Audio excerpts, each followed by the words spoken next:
के नाम की अंगूठियां पहननी शुरू कर दी। ऐ जी दुध का कारोबार नहीं चलता, फरोजा पाला दोधी नूं पता ही मेरे नाल हो की रहा।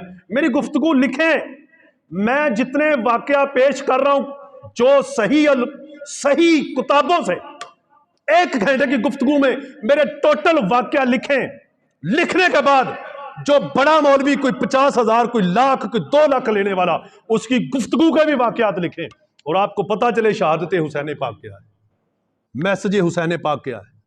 फिर आपको जब आपको दीन का दर्द महसूस होगा तो आप कहेंगे कि नहीं, हमें ये काम करना चाहिए, ये काम करना चाहिए।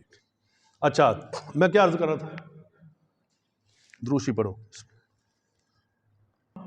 सैयदना फरूक आजम के दौर में हुआ।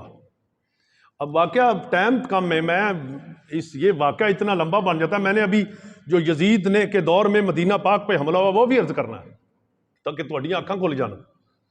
निरा पर सिर्फ जुमा पढ़ के नाराज 10वीं मुहर्रम नूं देगा 2-3 लातियां, किसी ने दुध दी सबील लाती, बस। मेरी बात सुनो, ये सबीलों से आगे बात गुजर चुकी है, ये चौवल बांटने से आगे बात गुजर चुकी है। अपने बच्चों को कुरान के कारी बनाओ, आलम बनाओ, फाजिल बनाओ। अगर तुम चाहते हो कि तुम्हारे अबा अजदाद का, तुम्हारे बुजुर्गों का अकीदा, दादा साहब का अकीदा आपके पास बच जाए। हम आपसे पहले जो बुजुर्ग थे उन्होंने सही मायनों में अकीदा अहले सुन्नत आप तक पेश किया। आपने आज तक सहाबा का भी अदब किया, अहले बैते तहार का भी अदब किया। अब आइंदा कैसे बचोगे अगर तुमने दीन ना सीखा या सिखाया ना? तो मेरी बात सुनो, ऐसे सैरियों सरंगियों के हाथों में आ गए तो लुट जाओगे, फिर लुट जाओगे, फिर तुम पछताओगे ये हमारे साथ क्या हुआ। ईरान की बिशारत, ईरान फतह की बिशारत किसने दी थी? जब गारे सौर से सरकार और अबू बकर गुजर के जा रहे थे ना, निकल के, तो एक सराका पहलवान था वहां का, मक्का का, बहुत बड़ा नामी कनामी, उसका बड़ा नाम था। और क्रैश मक्का ने इनाम रखा था कि जिस हालत में भी अबू बकर और सरकार नबी अकरम सल्लल्लाहु अलैहि वसल्लम पाए जाएं, सराका ने कहा कि मैं इनाम हासिल करूंगा। बड़े बड़े पहलवान इस तलाश में थे कि हम ये इनाम हासिल करेंगे। तौबा नौज़ बिल्लाह। सराका सवारी पर थे। जब हजूर पे हमला आवर हुए, अबू बकर सदीक और सरकार पे हमला आवर हुए, तो सरकार ने इस तरह से हाथ दस्ते मुबारक फरमाया, यौम अशूरा का वास्ता, इस इब्राहिम की सलामती का वास्ता, इस तरह से आपने दुआएं फरमाई। तो जब आपके करीब घोड़ा जाता था ना सवारी सराका की, वो पेट तक रेत के अंदर जमीन फट जाती थी और धंस जाता था। फिर वो सराका मिन्नतें करता कि नहीं मुझे माफ कर दें, मैं अब मैं सुधर गया हूं, मैं ठीक हो गया हूं। आप फरमाते खुल जा जमीन, इसे रास्ता दे दे। जमीन फिर निकले। ये 2 या 3 मरतबा ऐसा हुआ। एंड पे जाके जब वो फिर नबाज आया तो फिर जमीन के अंदर सवारी धस गई। जब धसी तो फिर उसने तरले किए। हजूर ने फरमाया, ऐ सराका, ओ मैं तो कैसरो कसरा के कंगन तेरे हाथों में देख रहा हूं। अब सोना देखे किसी इंसान के लिए पहनना जायज नहीं है।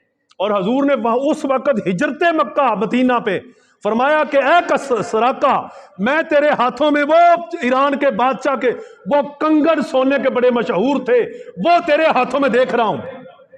अब मुझे बताएं, सैयदना उमर फरूक की सदाकत, सैयदना उमर फरूक की जुर्रत और ये एजाज अगर किसी के हिस्से में आया उन कंगनों को हासिल करने का, ईरान को फतह करने का, वो अमीरुल मोमिनीन सैयदना फरूक आजम को आया।